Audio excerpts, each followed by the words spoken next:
We're going to be reading from First Peter chapter 2, starting at verse 1. 3 verses lang. 1, 2, 3. And so we encourage you I encourage you to open your Bible and turn to First Peter chapter 2, verse 1. And this is part of our worship, not just in our sacrificial giving, our sacraments, our songs, our supplication, but even as we read the word. Salitan tayo, no? I'll start with verse 1. 1 Peter chapter 2, verse 1. So put away all malice and all deceit and hypocrisy and envy and all slander. Infants, you long for the spiritual milk, that by it you may grow up into salvation. If indeed you have tasted that the Lord is good. Lord, thank you for your word that is for us tonight. And I know sobrang dami po namin concerns. And thank you that it is not a person who can address all of those needs, but it is your word that is living and active. Lord, we pray for the Holy Spirit, Lord God, to anoint the preaching of your word so that it will be supernaturally planted and growing in our lives. This we ask in Jesus' name. Amen. Amen. All right, go ahead and take your seat. Batiin mo naman yung katabi mo ng magandang gabi. Good evening. And batiin mo na rin siya ng Merry Christmas. At bukas na yung mga puto bungbungan dito. Parang nakapag-market pa ako, no? But I realize sobrang dinadayo talaga yung puto bongbong dito sa Baliwag. Hindi ko alam kung bakit. Masarap din talaga. So, nakapag-market pa, baka naman. Ha? So, yun, dahil Pasko na nga. And so, we are on our third week of our series, You Are What You Eat. Oh, turn to your neighbor and say, You Are What You Eat. Okay, so, and that is social media, no? Could be that you think you are consuming social media but it's actually consuming you. Now, you say, ubos na yung oras natin. And inisip ko nga magkakaiba ba tayo ng oras? O pare-parehas lang tayo ng 24 hours? So it could be, it's not really the amount of time, but what really is eating our time.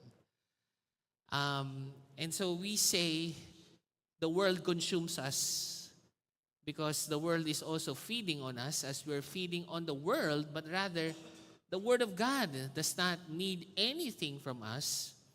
So when we feed on the Word, it does not feed on us. Tayo po yung nabubusog.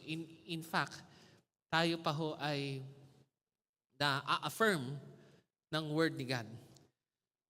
And as we have read the scripture kanina, I was just reminded of Maslow's hierarchy of needs. Okay, meron ba dito? Narinig nyo na ito? Hierarchy of needs.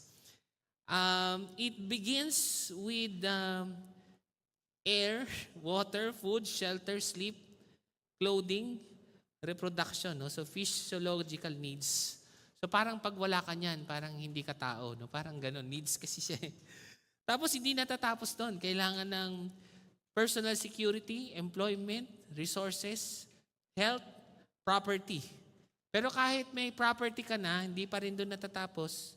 Kailangan pa rin ng friendship, intimacy, family, sense of connection.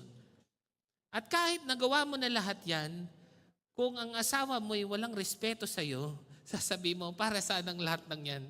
Wala naman palang respeto, wala naman palang nakaka-appreciate. At kung may respeto, doon ka lang magkakaroon ng tinatawag na self-actualization.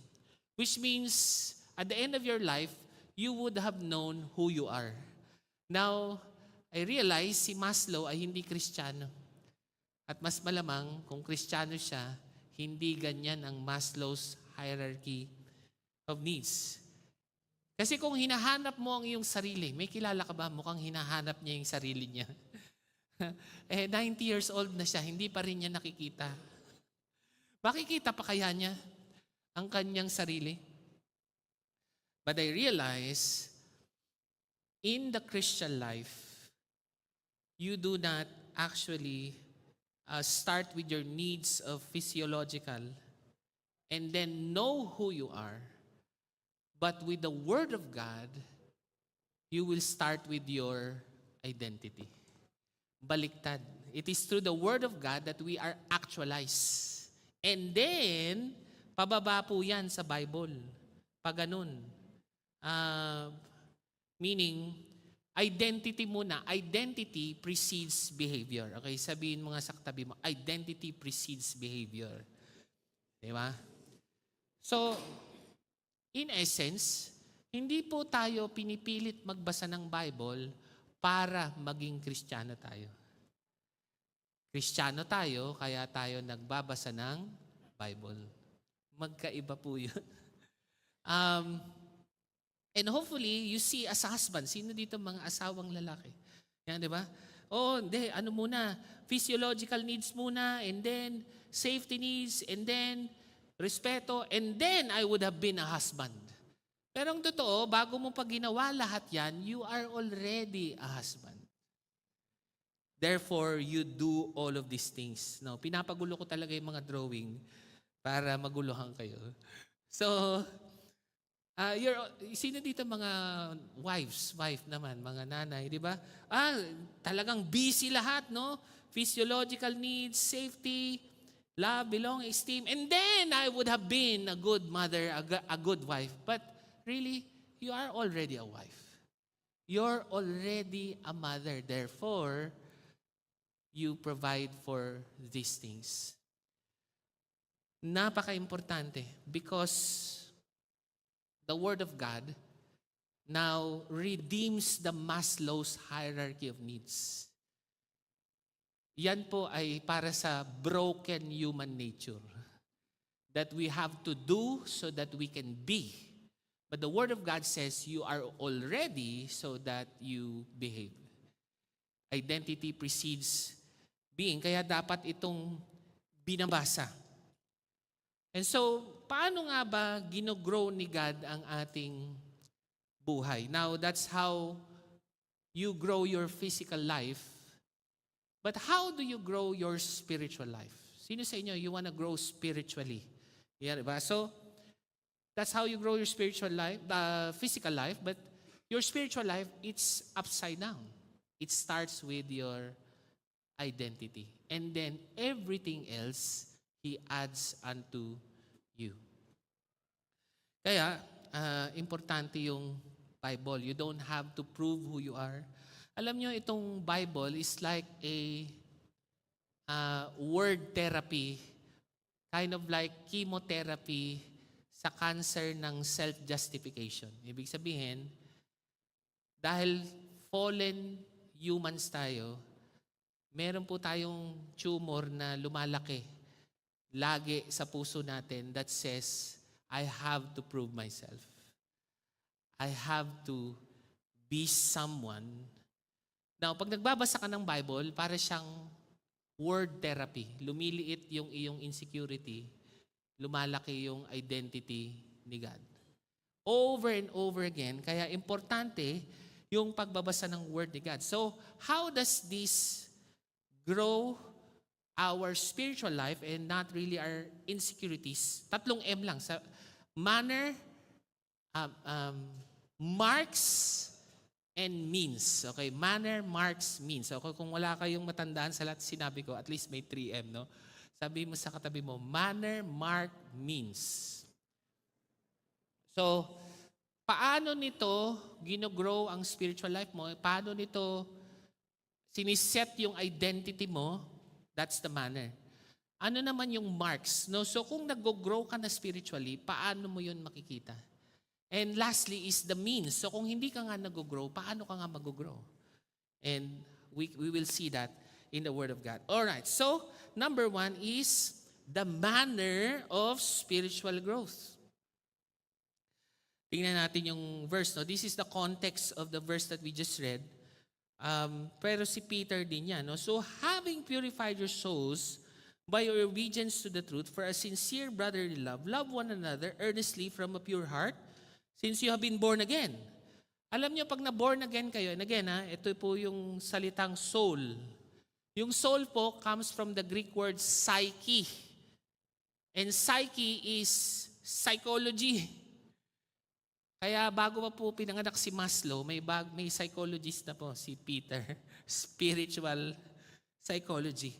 Now, pag hindi ka pa born again, una yung mga physiological needs and you actualize yourself. But when you are born again, actually bumabaliktad yan. You become what you eat. You become who you are according to the Word of God. Born again, now paano daw nangyayari yun? Paano bumabaliktad yung Maslow's hierarchy of needs? It is not of perishable seed, but of imperishable. And what does that mean? It is the abiding Word of God. Sino sa inyo meron kayong nanay at tatay? Meron? Yung iba, langgam, galing kayo sa langgam. So ang tawag doon is a perishable seed, no? Si nanay at si tatay, meron silang seed na lumabas itong iyong flesh. Now, this flesh is a perishable flesh. And ito po yung may epekto ng Maslow's hierarchy of needs. Kasi ang katawang ito ay namamatay.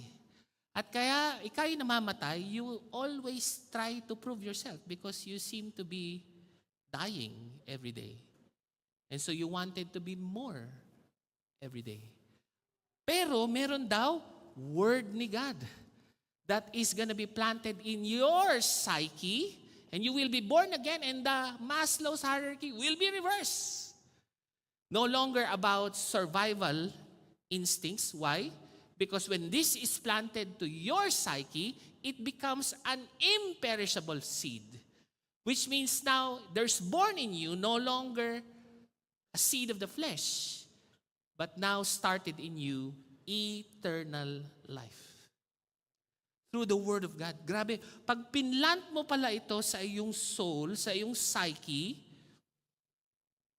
it would have started eternal life. It is through the Word of God. Okay? Ngayon, two things. Paano ba ito lumalago sa ating puso? Number one is spiritual growth is internal. Yung Bible po ay hindi add-on sa ating buhay. What do we mean by that? Mabait naman ako, responsable naman akong tao, at magbabasa ako ng Bible, pandagdag. So that is actually an external add-on. Mabuti naman akong tao, magbo-volunteer ako, babasa akong Bible para madagdagan ang aking spiritual resume. Naku, mali po tayo because the Bible will change you in your psyche, in your soul, in your identity. It's not an add-on, it is the foundation of who you are. When you feed on this, you become what you eat. This will establish your identity, not what the world says, not what you have done, what you have not done, but what the Word of God says. It is internal. Tingnan natin yung verse, no?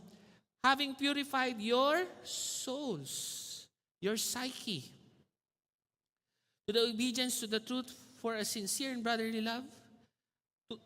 Ano yung gamit? Through the abiding Word of God. Not merely an outward behavior, but your inner person, your inner identity. That's where this imperishable seed is planted dapat. Hindi siya pakitang gilas, hindi siya pinapakita sa tao, but this assures you of who you are, regardless of your situation in your life. And it's not external conformity, kasi pwede pong panay ang gawa natin ng mabubuting gawa. But we're actually building our spiritual resume. Gusto niyo po bang gumawa ng spiritual resume na pagka tuwing harap ka kay God, meron kang dalang resume? Lord, ito yung spiritual data ko. Nakapag na ako, L113, L114, 513, 25, 66, 78. Okay, so lahat, ginawa mo na. Now, pag ganun ang mindset natin, so parang pandagdag lang si God, pampataas ng points. Rather than it is the basis of who we are. Hindi siya external conformity. It will bring about organic growth. Which means, kaya hindi ako nagpipreach para maging pastor. Pastor ako, kaya ako nagpipreach. Ako ano yun? Hindi ko pinagsisilbihan yung asawa ko para maging mabuti akong asawa. Asawa talaga ako, kaya ako nagsisilbi. That is a whole different ballgame. Ano ang pinakamalaking difference? If the change is internal, then you will not be cold like the Pharisees. Cold, C-O-L-D, malamig. Tignan niyo yung mga Pariseo, magaling ba yung kanilang spiritual resume? Oo. Sa lahat ng sinabi ng Bible, check, check, check, check. Ang tanong ko, gusto niyo bang kasama sa BG yung mga Pariseo? Parang ayoko sa kanila. Because they seem to be doing all things right. But rather than establishing who they are, they're trying to prove who they are. They have to prove that others are less so that they could be more. At hindi natin yun kailangan. Mas kailangan natin makuha sa ating pagbabasa ng Word ni God. Because in the Word of God, you will see that you will grow, that even though you are grieving, you can have joy. Paano po nangyayari yun? Ano? Bakit daw, kahit malungkot ka, pag nagbabasa ka daw ng Bible, meron ka daw joy. Iba kasi yung joy, di ba? Happiness is based on happenings. Pero yung joy, based on your identity in Christ. The joy of the Lord is your strength. And even strength and tenderness. Now, siguro ito na yung perfect time to give you the context. Sino po nagsulat ng 1 Peter? Si Peter. Ang galing natin, di ba? Sino nga uli si Peter? Una, inyong nagtagpas ng tenga mo. Talagang huwag ka nang sumalita. Bam! Putol yung tenga. No? Tapos binabalik lang ni Jesus. Alam niyo ba si Peter, feeling ko, ano na to, dulo na ng Bible to, di ba? James, Peter, John, Jude, Revelation. Dulo na yan eh. Feeling ko sa 1 Peter, dyan lang talaga na born again si Peter. Oh, maniwala kayo. Basahin nyo nga yung Gospels, tignan nyo kung born again talaga si Peter. Parang hindi. Ang sabi ni Jesus, sabi niya, kaya niyo bang sundin lahat ng gagawin ko? Kaya ko! Ganun lang si Peter. Galing, kaya ko. Tapos yung mga, di ba, yung nakikipag-unahan pa siya sa trono. Oh, Jesus pag ano mo, sa kaliwa at sa kanan, lagay mo kami. Kaya namin niya. Kaya nyo? Kaya namin! Napansin niyo ba, parang si Peter, parang he's trying to prove himself. Parang hindi siya born again. Pero praise God, after 3 years, 3 years po imagine niyo, 3 years na silang nagbibiji ni Jesus. Pagdating ng dulo, hala, performance mindset. Hala, trying to prove themselves. Kaya nung naborn again na si Peter, ito na yung mga sinasabi niya. At naisip niya na bago yung performance mindset through the abiding Word of God. Kaya ngayon si Peter, strong but tender. Wow. Hindi na siya nagtatagpas ng tenga. Hindi na siya nagsasabing kaya ko. Sasabihin niya, by the grace of God. Sa tingin niya ba si Peter ganun magsalita? Kaya ba? Apostle Peter, kaya naman. By the grace of God. Hindi. Dati, kaya namin. Ganun lang. I want to prove myself. I can do it. And he failed so many times. Now, he knows it's not something that he achieves, but it's something that God identifies him to be. Hindi po add-on si Lord o yung word ni God sa ating buhay. Ito po ang basis kung sino tayo. Hindi lang yun. Internal lang spiritual growth. Spiritual growth is also gradual. Saan natin nakita yon? Like newborn infants. Pag talagang ito'y naging source ng ngayong identity, you become a child once again. You become born again, And no matter kung ikaw ay na-born again ng 79 years old or 7 years old, it's not about age. If you become born again, you become a baby. Tingnan niyo po ako, no? And we never graduate from becoming a baby. We're always like a child in the eyes of our Father in relation to the Word of God. So lahat tayo baby. Ako po ay baby pa rin. Kalbo, pero baby. Yun, di ba? So, merong dito, may magaling mag-drums, si Coach Rael. Magaling siya mag-drums, pero baby pa rin siya. Anong ibig sabihin nun? Ang unang ibig sabihin ay, pag may baby, kamukha niyan, ay, sa tingin niyo ba pag may naglalakad na bata, sa tingin niyo may pamilya yan? Meron. So alam na natin na tayo ay hindi na baby kapag Lone Ranger Christian tayo. Naisip niyo yan? Because yung totoong nagbabase ng sarili niya sa salita ng Diyos, hindi niya sasabing matanda na siya. Hindi niya sasabing alam ko na yan. Hindi niya sasabing sawa na ako dyan. No, this is the basis of who we are. And even though you are meron pa dito, yung magaling maggitara, no? We have even an Indian guy who is a singer, great singer by the way. He's an Indian, but he's also a baby. And we never come to a place that we have arrived. By the way, what's the point? Spiritual growth is gradual. We long for it. We feed on it. No matter how long you have been a Christian, you're still a baby. At alam mo na baby ka kasi kailangan mo ng community. Pag lagi kang mapag-isa, feeling mo matanda ka na. But we are not meant to be a radically transformed individual.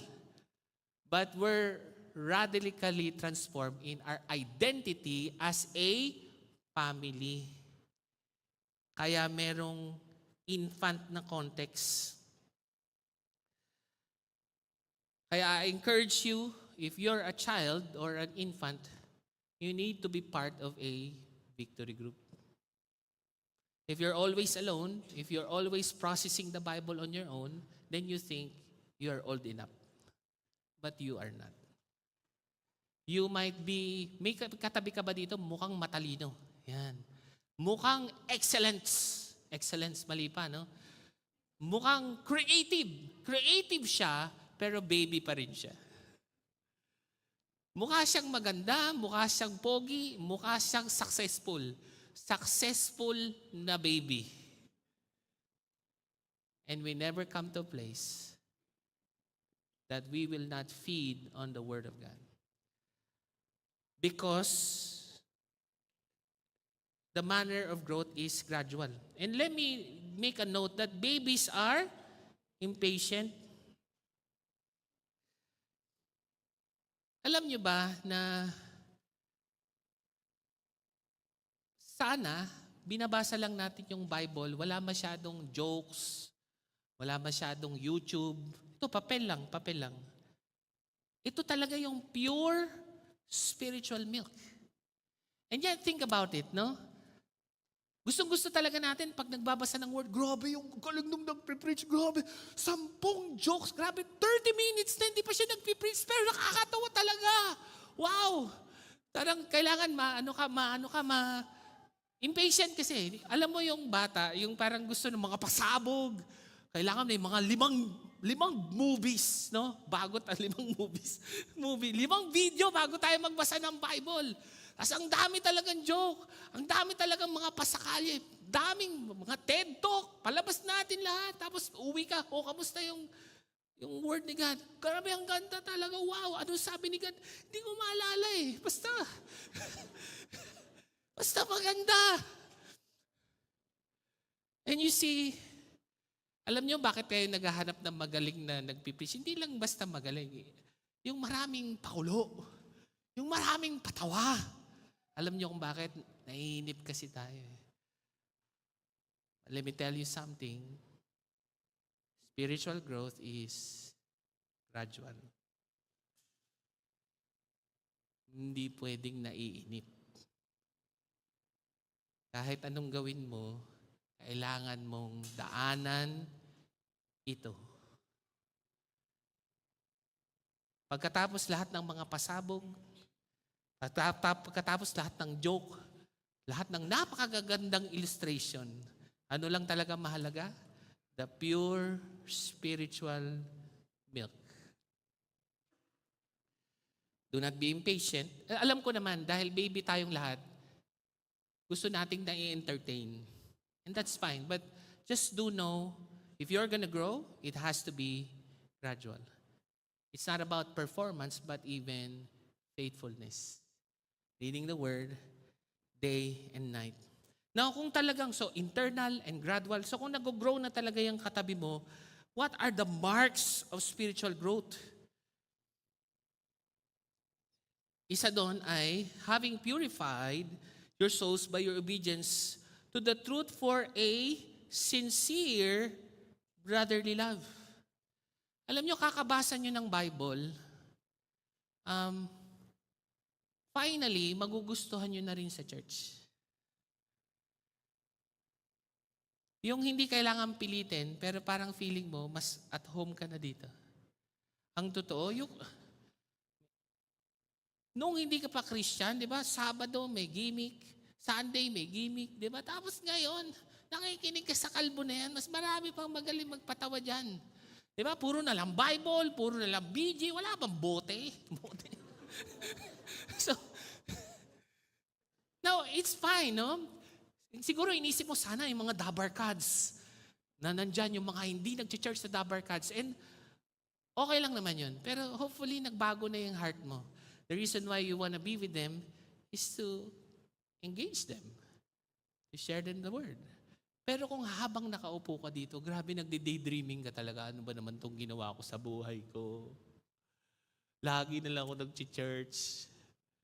Pag Sunday, you're dragging your feet. Pero ang totoo, if this transforms you into who you are, and now you realize you're an infant, which means you wanna be with your spiritual family.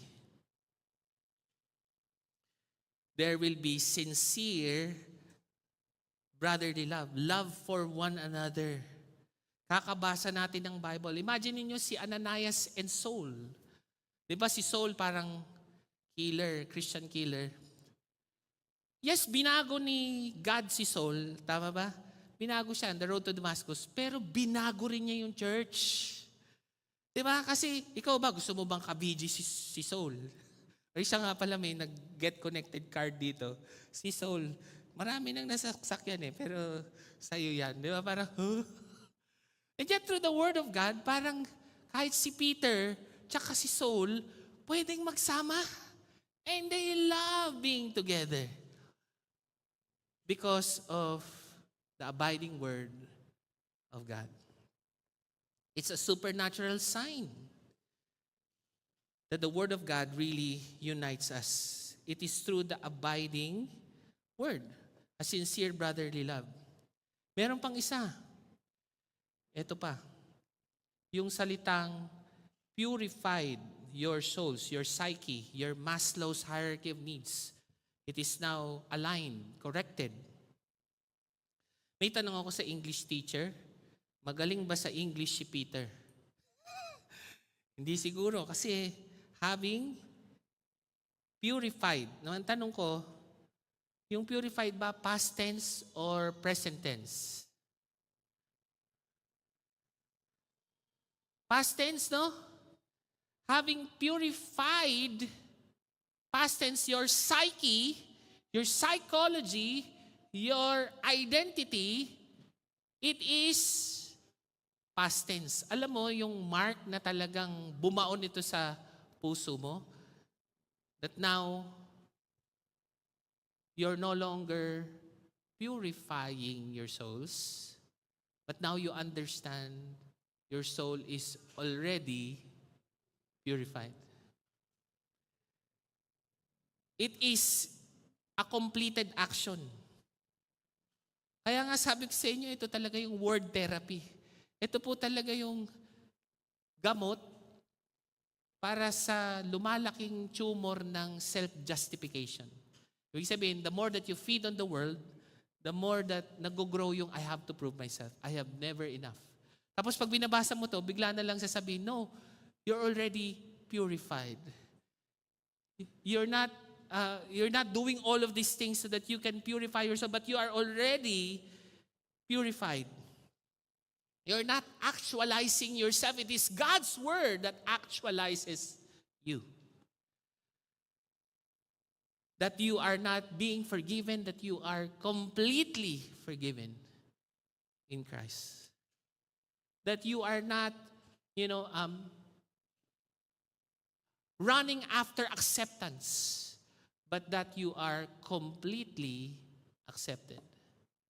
You're not really trying to be holy, but you are already made holy in Christ. There's no, alam mo yung mark, there's no fear of rejection. Bakit? Accepted na ako eh. You cannot make me unaccepted because the Word of God said so. It's like a title deed. Sinong gusto nyo hulugan yung bahay at lupa? Hulugan. Pastor, promise, kahit may cash ako, gusto ko hulugan. Gusto ko yung may interest eh. Pero pag binasa mo yung word ni God, payad na. Nakapangalan na sa'yo eh. So ngayon, iwawala mo pa ba yung titulo? Hindi na. Lalo mo itong panghahawakan. Hindi ka na humahawak kasi wala sa'yo ito. Hinahawakan mo ito kasi nasa iyo na. Panghahawakan mo na lang. There's no fear of rejection. No need to prove your worth. No need for the approval of others. In fact, you will have sincere brotherly love. Hindi mo naiintindi sarili mo eh. Ang iniintindi mo na yung kapwa mo. Na sincerely, mahal mo yung katabi mo. Kaya sabi mo sa katabi mo, I love you with the love of the Lord. Ayan, pagkakataon mo na to. Pagka nililigawan mo yan, di nakaisa ka na. I love you with the love of the Lord.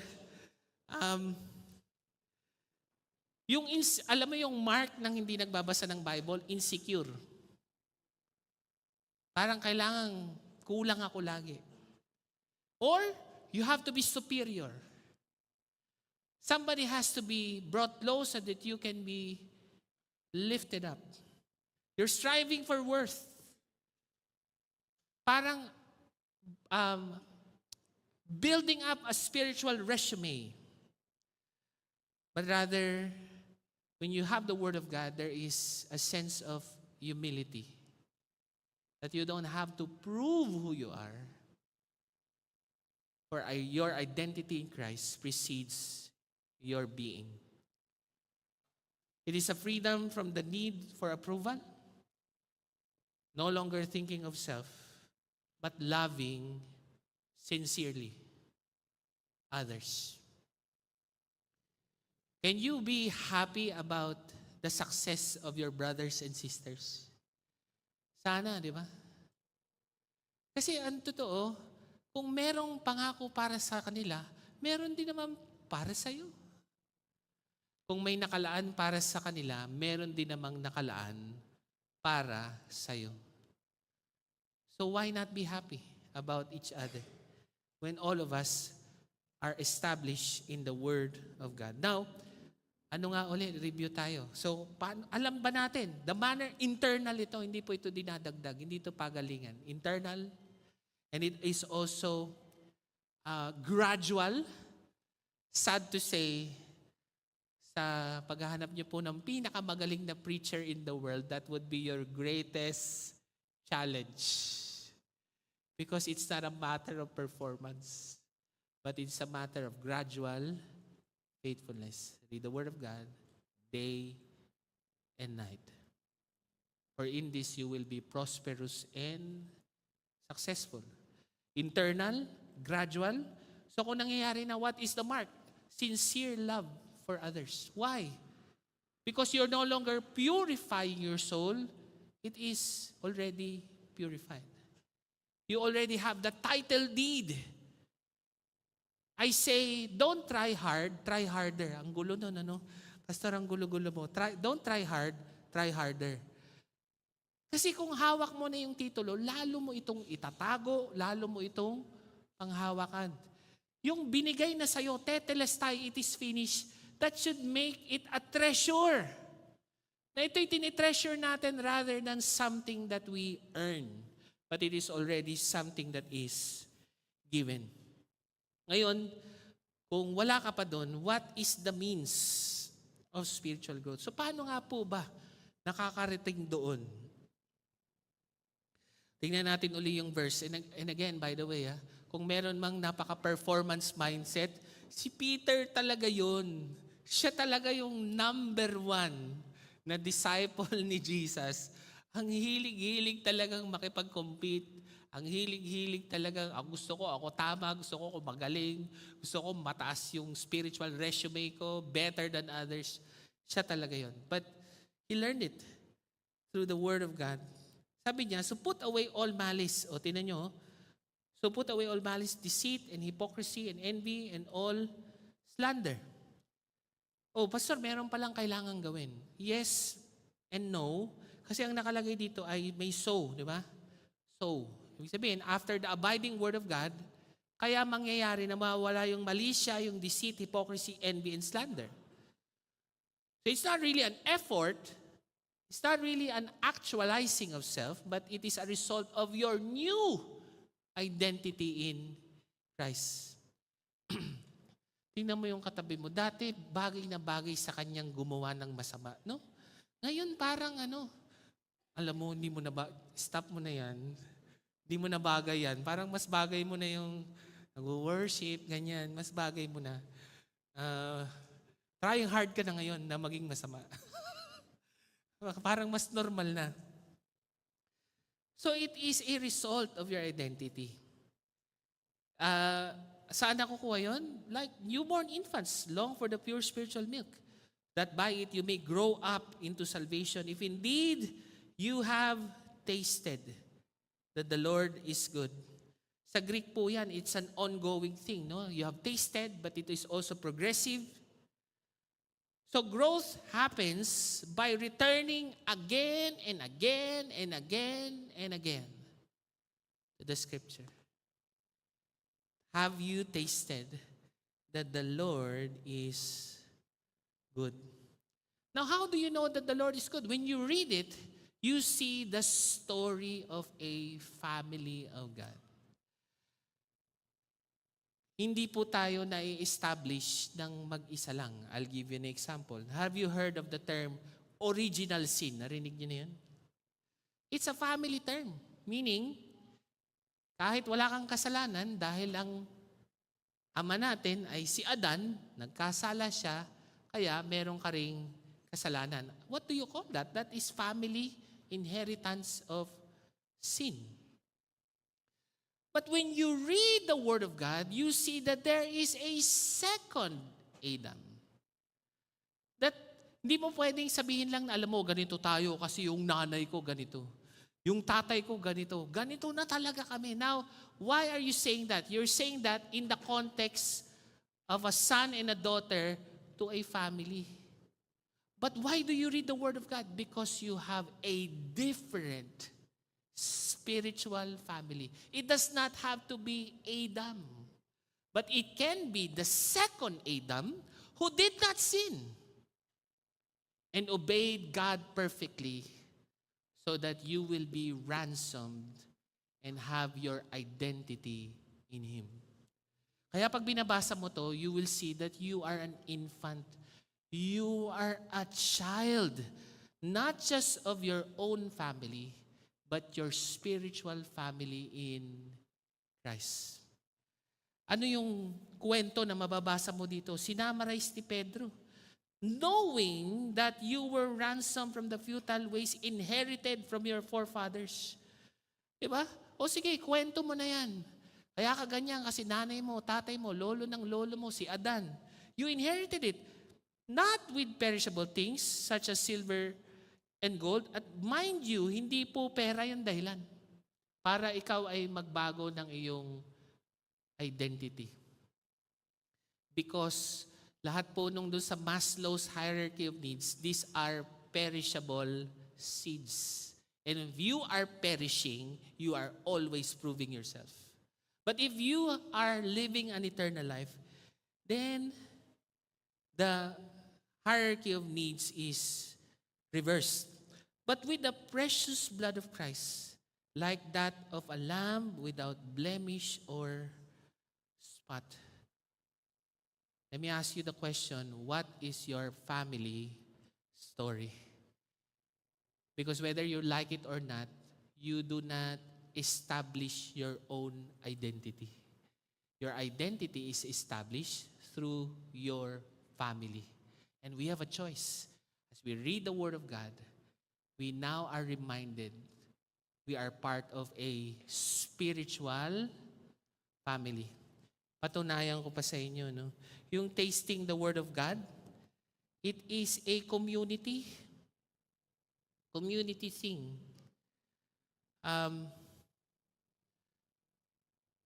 Maganda ba magbasa ng Bible mag-isa? Yes. But even more, if you are in a victory group. Now, you realize na pag nagbasa tayo ng Bible, this is not only your story, but it is our story. Kaya nga po hindi ako naniniwala sa YouTube church. Kaya lang nagaganyan yan kasi yung iba, hindi ko alam kung nasan sila. Pero kung may pagkakataon kayo, wala pong baby na walang pamilya. Kung baby ka, hindi ka pababayaan basta-basta kung saan. You always are a child in terms of the Word of God. Sabi ni Jesus, no? Ano sabi niya? Yung the kingdom of heaven belongs to little children. And you know that child ka pa rin if you are part of a spiritual family. Kasi kung feeling mo adult ka na, lagi kang mag-isa. At feeling mo, alam mo na lahat. But this, yung manner ng spiritual growth, internal, gradual, yung marks of na ikaw ay purified and even a sincere love for your brothers. This is all best done in reading the Bible in a spiritual family. Di ba pag nagsisharing tayo sa victory group, di ba? Oh, alam mo, sa verse 2, ito yung ano niyan eh. Grabe. Tapos, so okay na, no? May nakinig dun sa reflection mo. Tapos magsishare pa yung kabila. Wow! Now I realize this is not just a promise of God for me, but this is a promise of God to us as a family. Why? Because you like spiritual born infants, long for spiritual milk together. Amen? Let us all bow and tayo lang po tayo. I want to pray for us. Why don't we raise up our hands to the heaven? Lord God, as we respond in worship, even I'm just reminded of that song, All I Desire. Lord, Lord, we repent na parang feeling namin matanda na kami. Feeling namin hindi na namin kailangan magbasa ng Bible, or we can read just the Bible alone. We can live in an internet church. And while that might be good at some point, but that is not the goal. Lord, we say sorry, Lord. Na yung Bible dinadagdag namin sa buhay namin rather than this be the source of who we are. And we say we are what we eat while we eat your word. Lord, that growth is internal. That growth is gradual, Lord God.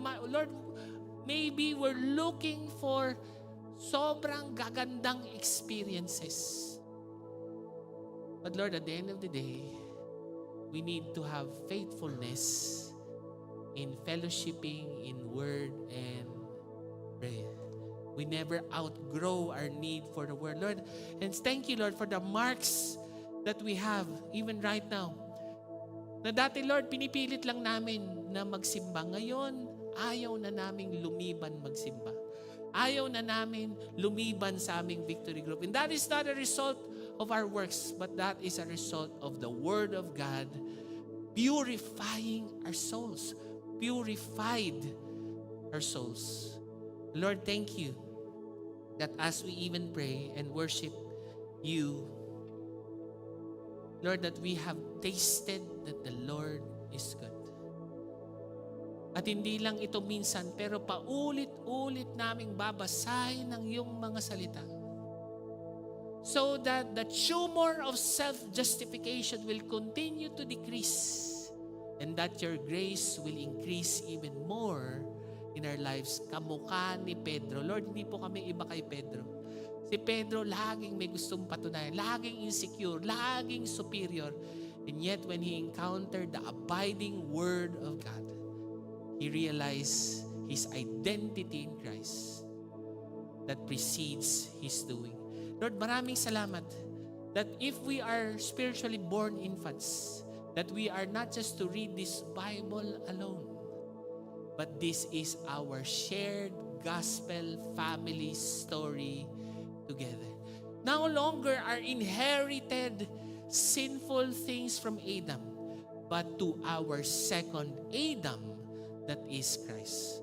Lord, maraming salamat po. We receive the manner, the marks, and the means of spiritual growth through the necessary Word of God. Lord, maraming salamat po. In Jesus' name, amen and amen. Why don't we respond to God in worship?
We have time to pray.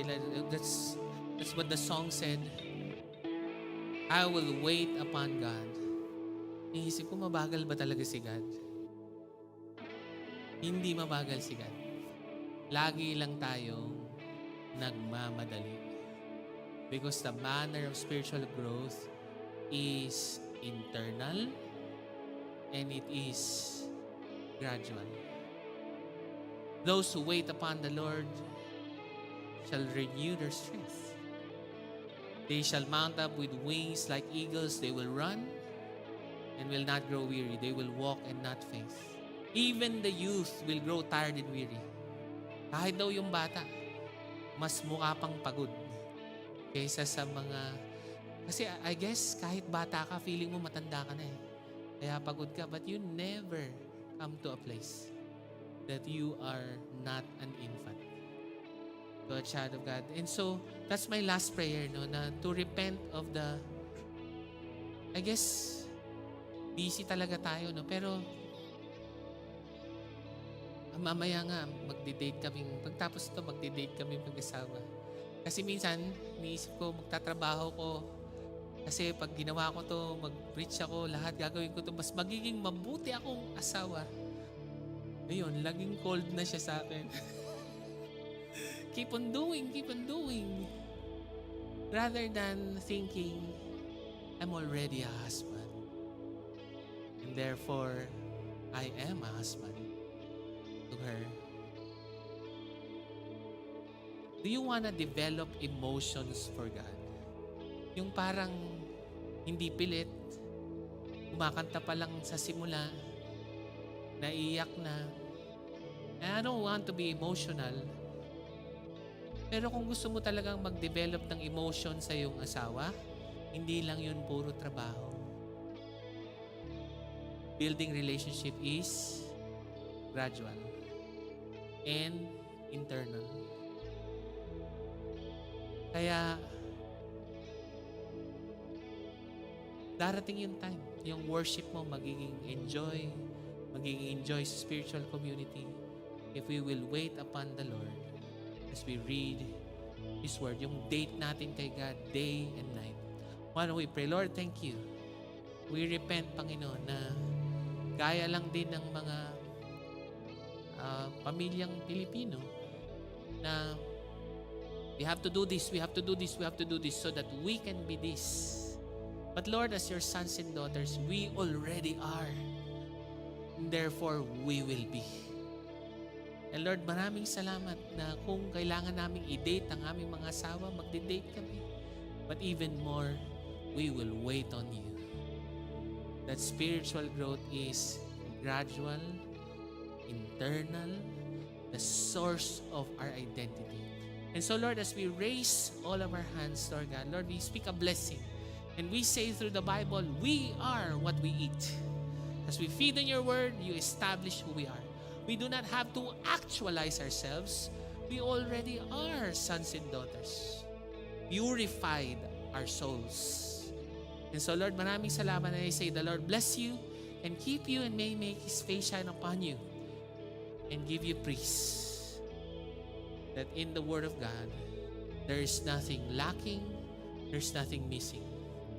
In Jesus' name, amen and amen.